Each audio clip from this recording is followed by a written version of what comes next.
Welcome to Strategy Saturday. I'm Charles Crillo, and today we're going to be discussing multifamily versus single-family real estate investing. Which is better? Have you always wanted to invest in real estate but didn't have the time, didn't know where to find the deals, couldn't get the funding, and didn't want tenants calling you?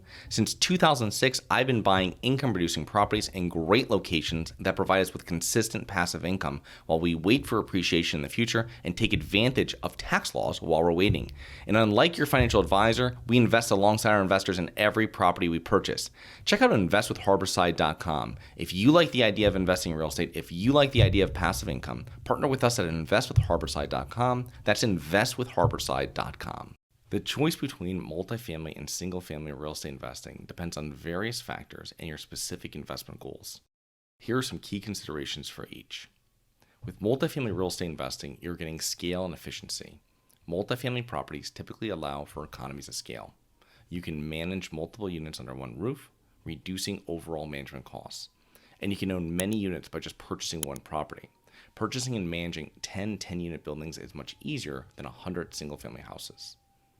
There's a greater potential for cash flow. With multiple rental units, you have the potential for higher overall rental income, which can contribute to stronger cash flow.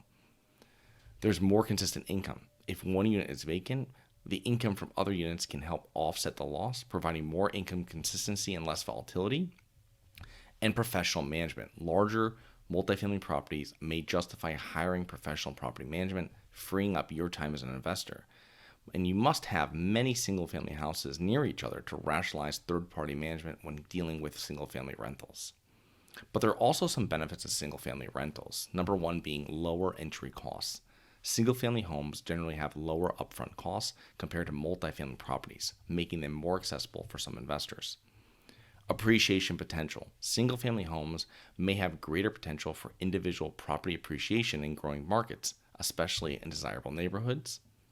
And it's easier resale. Selling a single-family home might be easier and faster than selling a multifamily property. However, the value depends exclusively on the sale comparables, which you cannot control. Longer-term tenants. Typically, single-family houses will attract families who tend to stay for years. Now, I also want to point out that you're not limited to only purchasing single-family or large multifamily properties. You can also purchase small multifamily properties, 2 to 4 units, which is how I first became a multifamily investor. So multifamily refers to any property with 2+ units. Single-family refers to properties with only 1 unit, which makes perfect sense.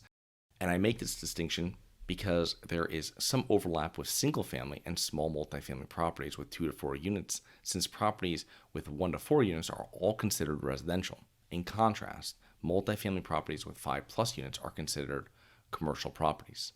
Now, the main differences to the investor are how the properties are valued. Commercial properties are valued off their net operating income, not sales comparables. And secondly, commercial properties require commercial financing, usually includes higher interest rates and larger down payments. Now, to sum that up, if you're purchasing a 2 to 4 unit multifamily property, you should be able to receive more favorable loan terms than if you're purchasing a 5+ unit commercial property. This allows small investors to become multifamily investors on a smaller scale with lower barriers to entry. On the flip side of that coin, with commercial properties, you can force appreciation. In other words, you can make changes to the property that increase the net operating income, which will increase the property's value. Some further consideration for purchasing either single-family or multifamily properties would include market consideration. So consider the market conditions of your target area when you are making a decision to invest. And real estate is hyper-local, so ensure that the neighborhood you invest in is desirable by good tenants. And make sure that you're aware of local regulations. Be aware of local zoning regulations, property taxes, and other legal considerations that may affect your investment. When I used to own a lot of older properties, the city would be always adding in codes that had to be for new renovations and updates that had to be done to older properties, usually around like fire and safety. And new investors or even existing investors had to be aware of these new local regulations to make sure that they were working them into their numbers when they were purchasing properties. Next is your risk tolerance. Assess your risk tolerance and the ability to handle potential issues such as vacancy or property management challenges.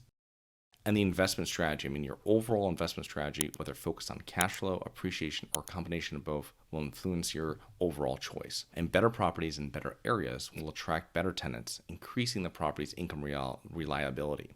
Now, it's essential to thoroughly research and analyze the specific opportunities in your chosen market and align your investment choice with your financial goals, current financial situation, time availability, and risk tolerance. So I hope you enjoyed. Please remember to rate, review, subscribe. Submit comments and potential show topics at globalinvestorspodcast.com. If you're interested in actively investing in real estate, please check out our courses and mentoring programs at syndicationsuperstars.com. That is syndicationsuperstars.com. Look forward to 2 more episodes next week. See you then.